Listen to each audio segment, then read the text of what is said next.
Très heureuse de vous retrouver sur TV5 Monde, nouveau journal Afrique. À la une ce lundi, ni le paternalisme ni la faiblesse en Afrique. Ce sont les mots d'Emmanuel Macron lors de son discours à l'occasion de la conférence annuelle des ambassadeurs. Il défend notamment le maintien de l'ambassadeur français à Niamey. Analyse en direct à suivre avec l'essayiste Thomas Deltombe. Au Tchad, après le massacre d'une centaine de personnes au printemps dernier par un groupe de rebelles tchadiens basés en Centrafrique, nos correspondants sont allés enquêter à Gorée, là où les tensions ont été ravivées. Et puis la Mauritanie en pleine campagne de reboisement à l'heure où la lutte contre la désertification qui touche plus de 80% du territoire connaît de nombreux obstacles. C'est un Emmanuel Macron très offensif qui s'est prononcé sur la question du Sahel devant les ambassadeurs. Le président français a notamment défendu le maintien en poste de l'ambassadeur à Niamey, alors que la France ne reconnaît pas la prise de pouvoir par les militaires qui demandent son départ. Retour sur la conférence annuelle organisée à l'Élysée avec Jean-Luc Eguzier. Le discours de rentrée du président de la République devant les ambassadeurs de France est toujours attendu. Il l'était plus encore ce lundi, alors que la France se débat dans une crise avec le Niger, un mois après le coup d'État qui a renversé le président Bazoum. Aujourd'hui, les putschistes demandent le renvoi de l'ambassadeur français, mais Paris refuse d'obtempérer. On ne reconnaît pas les putschistes. On soutient un président qui n'a pas démissionné, aux côtés duquel nous restons engagés. Et nous soutenons l'action diplomatique, et quand elle le décidera militaire, de la CEDEAO, dans une approche de partenariat qui est celle que j'ai présentée en février dernier. Ni le paternalisme, ni la faiblesse, parce que sinon on n'est plus nulle part. La position de la France reste délicate. Après son retrait du Mali, puis du Burkina Faso, suite à des coups d'État, elle avait fait du Niger un point de repli dans le Sahel. 1500 soldats sont basés dans le pays et dimanche encore, des manifestants demandaient le départ de ces militaires. Le chef de l'État a égratigné au passage Washington et certaines capitales européennes qui privilégient la diplomatie, alors que le président Bazoum est retenu prisonnier à son domicile par les auteurs du coup. Et on nous explique que la bonne politique aujourd'hui, ce serait de le lâcher. Parce que c'est devenu à la mode. Parce qu'en fait, il faudrait produire local maintenant, même quand ce sont des putschistes. J'ai entendu des voix, j'ai écouté des journaux, j'ai lu des tribunes qui nous expliquaient « N'en faites pas trop, ça devient dangereux ». Ça devient dangereux. Non, on doit être clair, cohérent. Cohérent. Sinon, qui nous écoutera ? Pour autant, le président ne remet pas en cause sa politique d'allègement de la présence militaire décidée en février, car une présence continue, explique le chef de l'État, est un argument utilisé par nos ennemis pour nous fragiliser, alors que le cœur de la réponse doit être politique. Quelle est la situation autour de l'ambassade de France au Niger, où se trouve toujours le diplomate Sylvain Ité? On fait le point avec notre envoyé spécial, Kaourou Mayassa. Ici à Niamey, et comme vous pouvez le voir sur les images près de l'ambassade, les populations vaquent à leurs occupations. Et contrairement à des rumeurs qui circulent énormément sur les réseaux sociaux et sur Internet, l'eau et l'électricité n'ont pas été coupées dans l'enceinte du bâtiment où se trouve toujours l'ambassadeur de France. Une situation de statu quo entre les autorités françaises et les autorités militaires qui dirigent le pays, que dénonce Michael Zodi, président du Fonds patriotique pour la souveraineté du Niger. Au Mali, on les a demandé de quitter, ils ont quitté sans bruit. Au Burkina, on les a demandé de quitter, ils ont quitté sans bruit. Mais pourquoi ces bruits-là? Nous ne comprenons pas ces bruits-là. Maintenant, l'ultimatum s'explique, ça veut dire que l'ambassadeur sera cloîtré dans les locaux de l'ambassade, parce qu'on considère qu'avec l'unité diplomatique, il va rester là-bas, il ne va pas circuler. Et donc, quel travail il va faire? Tout compte fait, il est persona non grata, il ne peut pas circuler sur notre territoire. Depuis Paris, Emmanuel Macron, le président français, a salué le travail de son ambassadeur Sylvain Ité. Parallèlement, des associations nigériennes réclament toujours son départ, ainsi que celui des troupes françaises, en organisant des rassemblements devant l'Escadrille, la base française qui se trouve à côté de l'aéroport de Niamey. Et sur ce discours d'Emmanuel Macron, nous en parlons avec l'essayiste Thomas Deltombe, co-auteur de l'ouvrage « L'Empire qui ne veut pas mourir, une histoire de la France-Afrique » aux éditions du Seuil. Thomas Deltombe, bonsoir. Qu'est-ce qui vous a marqué dans l'allocution d'Emmanuel Macron aux ambassadeurs ce lundi ? Ben, un peu comme vous, hein, j'ai l'impression, un discours quand même très offensif, assez martial. On voit vraiment un Emmanuel Macron qui a envie quasiment d'en découdre avec les putschistes nigériens.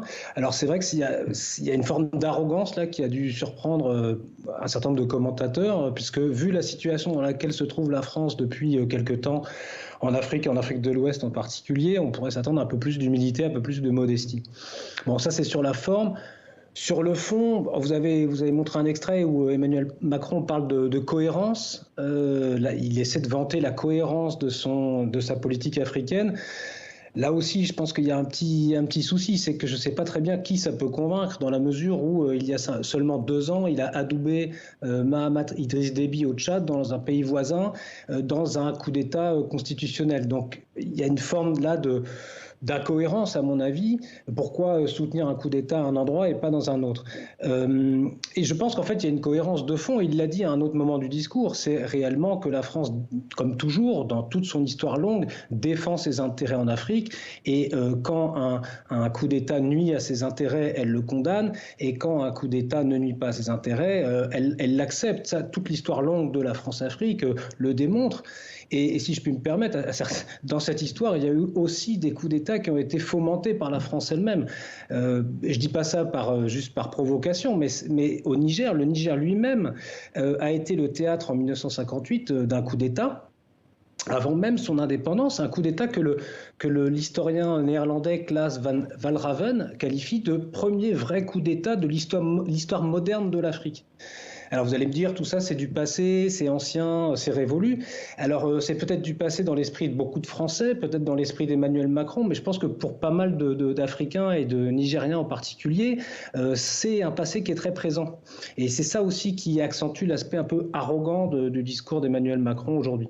Thomas Deltombe, après le coup d'État au Niger en juillet dernier, beaucoup de commentateurs ont parlé de la fin de la France-Afrique. Est-ce que vous partagez ce point de vue ? Bah évidemment, alors ça c'est vraiment c'est devenu, pardonnez-moi, un peu la tarte à la crème de la médiatisation des relations franco-africaines depuis plusieurs années. À chaque fois qu'un président, au-delà même d'Emmanuel Macron, va en Afrique, ou à chaque campagne électorale, ou à chaque événement un peu qui sort de l'ordinaire, on analyse ça dans la presse française généralement comme la fin de la France-Afrique. Alors il y a du vrai là-dedans, c'est très compliqué, mais je pense que ce type d'analyse pose un certain nombre de problèmes.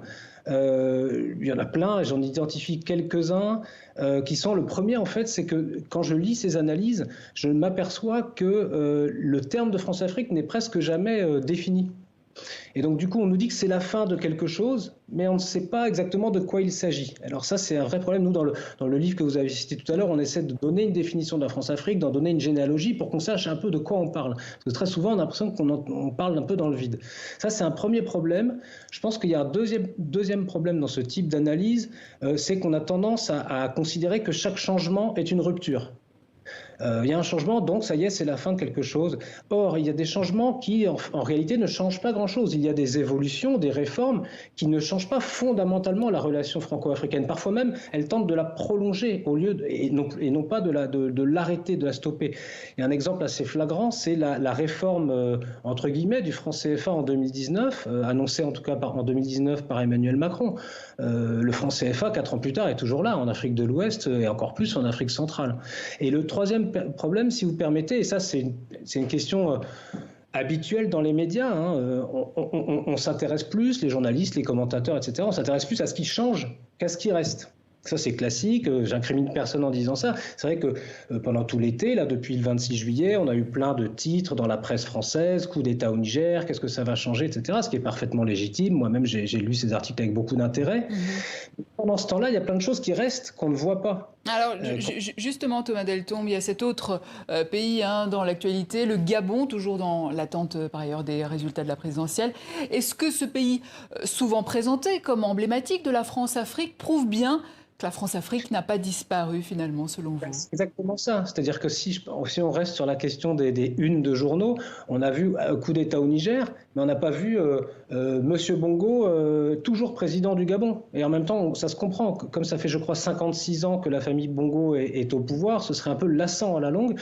Et donc, le problème, c'est ce qu'on raconte dans le livre, ça crée des effets de loupe. On se focalise sur ce qui change, et on ne voit pas ce qui reste. Ce qui évidemment amène à conclure à la fin d'un cycle, au changement, à la rupture, etc. Mais je pense qu'il faut prendre ça avec des pincettes parce que dans le cas par exemple de la famille Bongo est au pouvoir depuis donc des décennies et l'attitude de la France reste toujours un peu la même, c'est-à-dire qu'elle ne proteste pas. Elle n'a pas protesté en 2016 quand le QG de Jean Ping, l'opposant principal d'Ali Bongo à l'époque, a été attaqué, je crois, par hélicoptère, faisant 2 morts. Non, la France n'a pas suspendu sa coopération militaire, par exemple. Et là, aujourd'hui, ce week-end, on a eu des élections qui ressemblent fort à un coup de force électoral, et on verra comment ça tourne. Mais il est fort probable que ça ne fasse pas ni la une des journaux, ni que Emmanuel Macron en parle pendant des heures et des heures, lui qui était en mars dernier, je crois, au Gabon, où il a salué, sous prétexte d'une politique environnementale, il a salué son homologue gabonais. Mais alors, Thomas Deltombe, d'après vous, que faudrait-il faire pour réellement mettre un terme à cette France-Afrique ? Bon, ça c'est oui. Alors ça c'est vraiment la question un peu difficile. Je pense quand même, et effectivement, la fin de la France-Afrique, ça va pas se terminer avec un claquement de doigts, hein, ça c'est certain. C'est une réalité qui est ancrée très profondément dans l'histoire des relations franco-africaines, donc c'est pas quelque chose qui va être déraciné très facilement. Simplement, je pense que plus de 60 ans après les indépendances africaines, on pourrait quand même essayer de mener une politique qui respecte la pleine souveraineté des peuples africains, ce qui suppose... Je parlais du franc CFA, par exemple, de sortir du système du franc CFA, de démanteler les infrastructures militaires françaises en Afrique, de cesser de soutenir des autocrates mal élus. Et tout ce que je dis là, ce n'est pas des choses particulièrement révolutionnaires. Hein. L'ambassadeur Gérard Haraud, je crois, il y a quelques jours, dans le journal Le Point, réclamait des mesures radicales et disait lui-même que la France-Afrique était toujours là et qu'on n'arrivait pas à en sortir. Moi, ce qui me semble, c'est qu'on est dans quelque chose de très profond en réalité. Et Emmanuel Macron le dit, vous citiez tout à l'heure en préambule sa phrase « ni paternalisme, ni faiblesse, ou sinon nous ne serons plus nulle part, enfin, où serons-nous » C'est exactement ça le problème, c'est que beaucoup de dirigeants français considèrent toujours l'Afrique comme un réservoir de puissance. Ah, si on n'a plus de présence française en Afrique, on sera une puissance moyenne. Et je crois que cette croyance, vous vous souvenez peut-être de Mitterrand dans les années 50 qui disait la France n'existera pas sans l'Afrique, sans l'Afrique, la France n'existera pas au XXIe siècle. Ça, c'est vraiment une croyance qui est profondément ancrée, qui date du XIXe siècle. Et malheureusement, il faut rompre avec cette idéologie-là et ça va prendre malheureusement beaucoup de temps. Merci Thomas Deltombe, co-auteur de l'ouvrage « L'Empire qui ne veut pas mourir, une histoire de la France-Afrique » aux éditions du Seuil. Je vous remercie. Au Mali, plus de 3 mois après la demande du ministre malien des Affaires étrangères d'un retrait sans délai de la MINUSMA, ce départ se poursuit avec l'évacuation des bases du Nord. Cette deuxième phase sera extrêmement difficile en raison du calendrier serré et des conditions sécuritaires et logistiques, a souligné le patron de la mission de l'ONU dans le pays. Au Soudan, après plus de 4 mois de guerre sanglante, le chef de l'armée, le général Abdel Fattah al-Burhan, a appelé à en finir avec la rébellion des paramilitaires, refusant les discussions. Je vous propose de l'écouter. Ceux qui disent qu'il existe un accord ou une entente avec les paramilitaires ou qu'on leur fournit de l'aide, ils se font des illusions. Nous ne concluons pas d'accord avec des traîtres ou des partis qui ont trahi le peuple soudanais. Au Tchad, l'attaque d'un campement Peul au printemps dernier par un groupe de rebelles tchadiens basés en Centrafrique a déclenché un cycle de représailles. Une centaine de personnes avaient été tuées. Nos correspondants Carole Valade et Nesta Yamgoto sont partis enquêter dans la région, près de la frontière centrafricaine. Ce matin, dans l'église des Frères de Gorée, le sermon porte sur l'Apocalypse. Boram a lui déjà traversé l'enfer et ne peut retenir ses larmes lorsqu'il se remémore le massacre du 8 mai dernier à Don. Je savais que j'allais être tué quand, sortant par la fenêtre, on m'a crié de m'asseoir. Agotit, agotit, agotit. C'est pour me dire de assois-toi, assois-toi, assois-toi. Je sentais maintenant la mort venir vers moi. Les mystérieux cavaliers parlant arabe ou peul seraient venus venger l'assassinat d'un riche propriétaire de bétail. Ils pillent et incendient le village. Personne n'est épargné. Voici la liste des gens Ce carnet peut se nommer le carnet rouge, c'est-à-dire le sang de toute la population de Don qui a coulé. Boram en réchappe de justesse.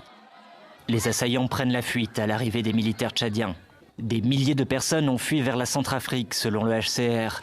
D'autres sont accueillis dans les camps de réfugiés au Tchad, comme Gédéon Djemada, qui survit tant bien que mal avec sa famille. Actuellement, nous n'avons rien à manger, pas de maison. Mon frère a été tué, ses enfants sont tous ici avec moi. Aujourd'hui, j'ai une famille de plus de 30 personnes à charge. On a besoin d'aide de toute urgence. Parmi les survivants, la colère gronde. On s'estime persécuté pour des raisons politiques, car la zone est réputée favorable à l'opposition. Les coupables sont toujours en liberté. C'est pourquoi nous accusons les autorités d'être de mèche avec les éleveurs pour nous massacrer. Ils nous tuent en disant que nous sommes des bandits et de rebelles, mais c'est faux. Nous ne sommes que de pauvres réfugiés. Le cycle des représailles fait une centaine de morts. Djamena déploie son armée, renforce les patrouilles, installe des postes avancés et détruit même un camp de rebelles de l'autre côté de la frontière, en Centrafrique. Le préfet de la Niampende dénonce une instrumentalisation politique. C'est un scénario qui a été joué par ces bandits, qu'ils veulent gouverner à tout prix, soit disant que si le gouvernement fait ceci, le gouvernement n'est pas en mesure de vous protéger. C'est eux qui ont égorgé le bouvier, c'est eux qui tuent les éleveurs et qui sont venus au village pour faire ces massacres. Car tout a commencé par l'attaque d'un campement Peul qui a fait des dizaines de morts, dont des vieillards et des enfants. Cette communauté vit aujourd'hui dans la crainte d'une nouvelle escalade de violence. C'est absurde que nous nous entretuions comme ça. Nous sommes des Tchadiens et tous les Tchadiens sont égaux. Qu'on arrête de dire que le Sud, c'est pour les sudistes et le Nord pour les nordistes. Ça n'apportera rien de bon. Avec la fin de la saison des pluies et le début de la transhumance, les observateurs craignent que la multiplication des conflits entre éleveurs et agriculteurs, ainsi que les échéances politiques au Tchad, n'exacerbent les tensions. Et puis ce nouveau sauvetage en mer, l'Ocean Viking, le navire ambulance affrété par SOS Méditerranée a accosté à Naples, dans le sud de l'Italie, après avoir secouru 250 migrants en détresse. Samedi prochain, les Ivoiriens sont appelés aux urnes pour les élections municipales et régionales. Premier scrutin depuis le retour de l'ancien président Laurent Gbagbo en Côte d'Ivoire. Élection test pour les partis ivoiriens à 2 ans de la présidentielle. D'autant plus que les alliances ne sont pas si évidentes que cela. Christelle Pierre est allée à Yopougon, une des communes les plus disputées entre les 3 grands partis. Reportage. Le parti au pouvoir a sorti l'artillerie lourde pour conserver Yopougon. Le maire sortant ne se représente pas, c'est le président de l'Assemblée nationale, Adama Bictogo, qui fait campagne. Yopougon est la première commune de Côte d'Ivoire, c'est la plus grande, près de 8% de la population électorale. C'est une commune donc importante, c'est la commune la plus cosmopolite de Côte d'Ivoire, c'est la Côte d'Ivoire en miniature. Donc, c'est forcément une commune représentative au plan politique pour nous, pour le HDP. Face à lui, l'opposition est divisée. Le PPACI et le PDCI ont certes fait alliance dans certains endroits, mais pas à Abidjan. Les pro-Gbagbo qui avaient boycotté les dernières locales en 2018 comptent sur Michel Gbagbo, le fils de l'ancien président, député de Yopougon, pour reprendre la commune considérée comme leur bastion. Yopougon, c'est un espace où, dans la conscience collective, le président Gbagbo est resté très présent. Voilà. Et donc nous, on n'est pas vraiment, on ne part pas affaibli. Voilà, on ne part pas affaibli par rapport à cette mésalliance locale, mais on se dit que ça ne remet pas en cause l'alliance au niveau national et c'est ça qui est important. Mais son ancienne belle-mère, Simone Gbagbo, qui a désormais son propre parti, soutient, elle, le PDCI. Leur candidat, Augustin Diaoufoué, de la famille proche du premier président ivoirien, Félix Houphouët-Boigny, est lui aussi déjà député de la commune. Pendant 20 ans, le PDCI-RDA a dirigé Yopougon. Et tout ce que vous voyez comme construction dans tout Yopougon, c'est le PDCI-RDA qui les a bâtis. Donc, le PDCI-RDA existe à Yopougon. Le PDCI-RDA est là à Yopougon. Mais le problème, c'est que les leaders qui étaient envoyés par la direction ne convenaient pas. aux populations. La bataille entre les 3 principaux partis ivoiriens pour Yopougon se jouera aussi sur la participation.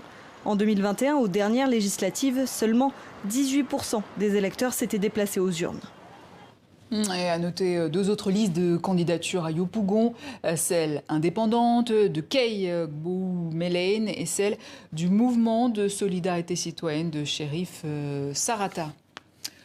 Cotonou pourrait disparaître sous les eaux. C'est l'un des scénarios envisagés par les scientifiques qui étudient les conséquences du réchauffement climatique, l'augmentation du niveau de la mer et le dérèglement de la saison des pluies pourraient être fatales à la capitale économique du Bénin.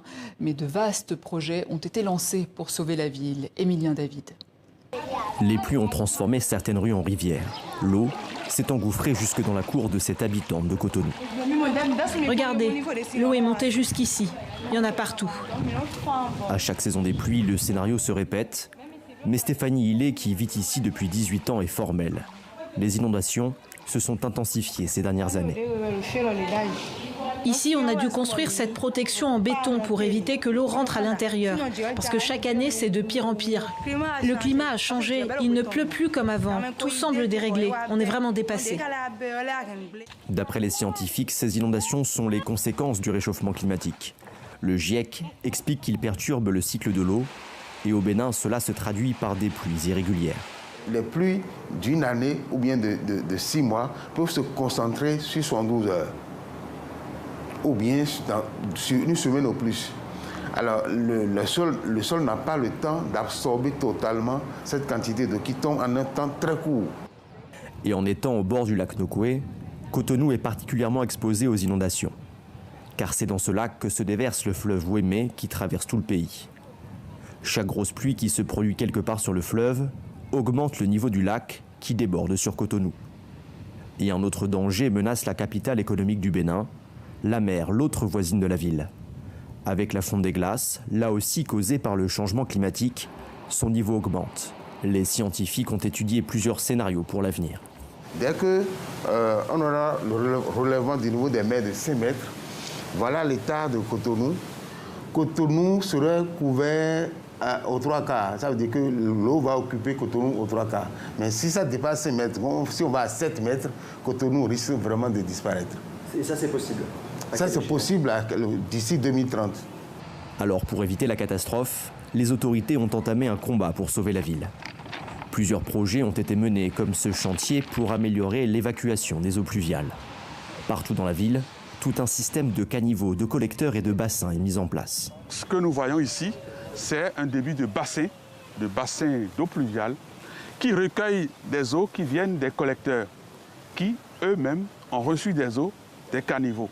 Et une fois que tout ça fonctionne correctement, normalement, et c'est ce que nous observons, on n'a plus d'eau sur les rues, devant les habitations. Et du côté de la mer, plusieurs digues comme celle-ci ont été érigées pour contrer l'avancée de l'eau, mais tout cela reste des mesures d'urgence. D'après les experts, seule la réduction mondiale des émissions de gaz à effet de serre pourra durablement résoudre le problème. C'est un projet qui date de 2007, la Grande Muraille Verte, qui prévoit de planter des végétaux en masse du Sénégal à Djibouti. Plus de 15 ans après, seuls 5% du projet ont été réalisés.